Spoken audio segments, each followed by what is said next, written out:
Shalom saudara yang dikasihi Tuhan. Kembali lagi saya menyapa setiap umat Tuhan dimanapun berada. Melalui renungan pagi ini saya berharap kita semua semakin kuat di dalam Kristus Yesus. Sebelum kita membaca merenungkan firman Tuhan, mari kita berdoa. Ya Yesus Tuhan, kami bersyukur untuk hari yang Kau jadikan bagi kami. Kami ada sebagaimana kami ada, semua berkat campur tangan Tuhan dalam kehidupan kami. Kami bersyukur Tuhan karena Engkau masih memberi kami kesempatan untuk belajar firman-Mu. Tolong kami Tuhan sehingga kami boleh mengerti akan firman-Mu, kami boleh memahami maksud hati-Mu dalam kami menjalani hari ini. Di dalam nama Tuhan Yesus Kristus kami siap mendengar firman-Mu. Haleluya, amin. Pembacaan Alkitab kita pada pagi hari ini terdapat dari Kitab Habakuk pasal 2 ayat 9 hingga ayatnya yang ke-11.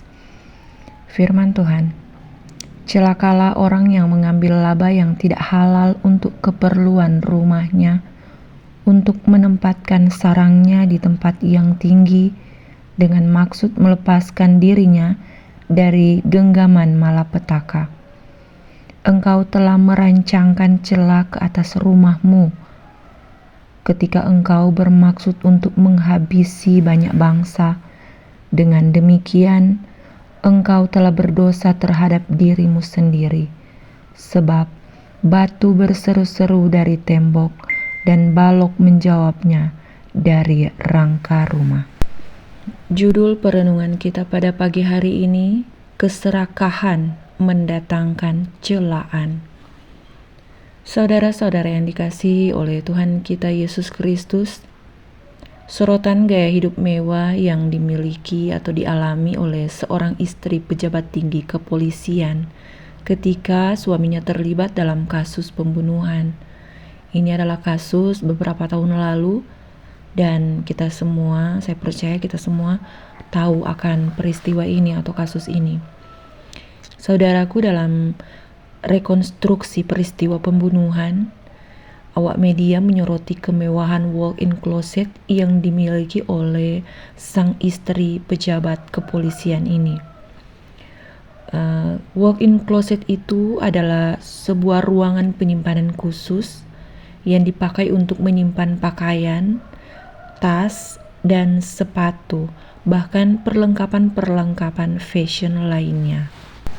Saudaraku, memang tidak ada salahnya memiliki tempat khusus untuk tas, pakaian, sepatu, atau tempat-tempat perlengkapan barang fashion untuk kerapihan dalam rumah.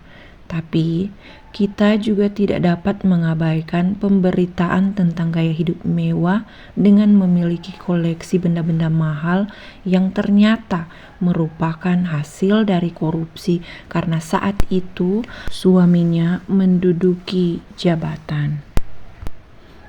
Saudara-saudara yang dikasihi oleh Tuhan kita Yesus Kristus, firman Tuhan hari ini mengingatkan, celakalah bagi mereka yang telah memenuhi rumahnya dengan laba yang tidak halal. Itu ditulis dalam ayat yang ke-9, untuk membangun rumah yang nyaman di tempat tinggi dan aman, jauh dari gangguan malapetaka, karena keamanannya terjaga dan privasinya terjamin. Saudaraku, firman Tuhan mengatakan, ketika engkau menghabisi banyak bangsa, merampasi mereka dan menumpuk barang secara tidak jujur, maka itu sama dengan merancangkan celah atas dirimu. Jadi kerugian yang terjadi bukan hanya kepada bangsa yang kita rampas, tapi sesungguhnya kerugian itu terjadi juga kepada kita, kepada rumah tangga kita, kepada bangsa kita saat kita melakukan hal-hal yang tidak benar.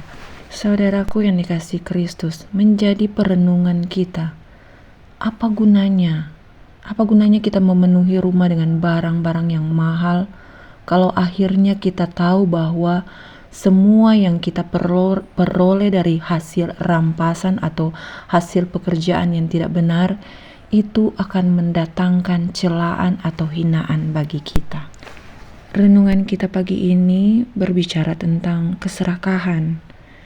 Tidak sedikit cibiran yang disampaikan terhadap gaya hidup mewah, rumah, koleksi mobil atau motor mewah, dan lain sebagainya. Komentar negatif warganet tidak terbendung di media sosial. Inilah keserakahan yang mendatangkan celaan. Seperti yang diungkapkan dalam ayat 11, batu dan balok pun berseru tentang kejahatan itu. Demikianlah ketamakan dapat membawa celah bagi seisi rumah itu karena tidak ada kejahatan yang ditutupi. Kita lihat dalam Lukas 19 ayat 40 berkata, kalau mereka diam, maka batu-batu ini akan berteriak. Celaan tidak hanya di dunia maya, tapi juga di dunia nyata. Saudara-saudara yang dikasihi oleh Tuhan kita Yesus Kristus, memiliki kekayaan bukanlah sesuatu yang salah. Persoalannya, masalahnya, kalau proses kita mendapatkannya dilakukan dengan ketidakadilan, apalagi sampai kita mengorbankan hak-hak orang lain. Tuhan Allah kiranya menuntun perjuangan hidup keluarga kita masing-masing untuk menjadi lebih baik dari waktu ke waktu. Mengucap syukurlah dalam segala hal, dalam setiap berkat yang Tuhan berikan atas kita. Hiduplah setia, hiduplah benar di hadapannya.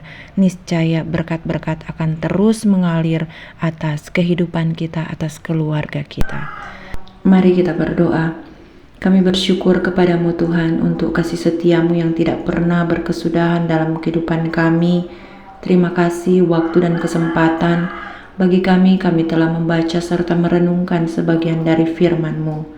Biarlah Roh Kudus Tuhan menolong kami dalam kami menjalani hari-hari ini, sehingga kehidupan kami berkenan di hadapan-Mu Tuhan. Tuhan, saat ini kami mau berdoa untuk saudara-saudara kami yang bersuka cita karena ketambahan usia. Kami percaya, kami tahu semua ini boleh terjadi dalam kehidupan mereka. Itu karena cinta-Mu, itu karena pertolongan Tuhan-Mu. Tuhan berkati mereka sehingga dalam kesukacitaan mereka Tuhan, senantiasa nama Tuhan dipuji dan dipermuliakan dalam kehidupan mereka Tuhan. Jadikan mereka terang dan garam dunia. Kami juga mau berdoa untuk saudara-saudara kami yang sedang dalam keadaan sakit, mereka yang ada di rumah sakit ataupun Tuhan yang ada di rumah mereka masing-masing.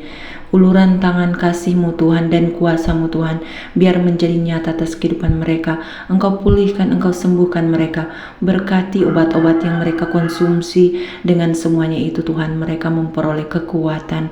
Dokter-dokter, perawat yang berjaga-jaga atas kehidupan mereka saat mereka sakit, Tuhan berkati sehingga mereka boleh menjalankan tanggung jawab mereka dengan kasih. Begitu juga dengan keluarga-keluarga kami yang berjaga-jaga atas kehidupan mereka, Tuhan pula memberkati. Terima kasih Tuhan, terima kasih memberkati pemerintah, bangsa dan negara kami, pemimpin-pemimpin dari pusat sampai ke daerah-daerah. Berkati Tuhan dengan hikmat kebijaksanaan surga, agar dalam setiap mereka mengambil kebijakan, keputusan atas pemerintahan ini boleh dilakukan dengan baik, seturut dan sesuai dengan kehendak Tuhan. Saat ini Tuhan, kami mau menyempurnakan doa kami dengan doa yang sudah Engkau ajarkan kepada kami, doa Bapa kami. Bapa kami yang di surga, dikuduskanlah nama-Mu, datanglah kerajaan-Mu, jadilah kehendak-Mu di bumi seperti di surga. Berikanlah kami pada hari ini makanan kami yang secukupnya, dan ampunilah kami akan kesalahan kami, seperti kami juga mengampuni orang yang bersalah kepada kami. Dan janganlah membawa kami ke dalam pencobaan, tetapi lepaskanlah kami daripada yang jahat, karena Engkau-lah yang mempunyai kerajaan, dan kuasa dan kemuliaan sampai selama-lamanya. Amin. Saudaraku, angkatlah tanganmu dan terimalah berkat Tuhan. Tuhan memberkati kamu dan melindungi kamu. Tuhan menyinari kamu dengan wajah-Nya dan memberi kamu kasih karunia. Tuhan menghadapkan wajah-Nya kepada kamu dan memberimu damai sejahtera. Amin. Saudara yang dikasihi Tuhan, demikian renungan pagi kita hari ini. Semoga dengan renungan ini kita semakin dekat, semakin mengenal Tuhan kita, Tuhan yang setia selalu ada bagi kita. Sampai kita bertemu besok di jam yang sama. Tuhan Yesus memberkati. Shalom.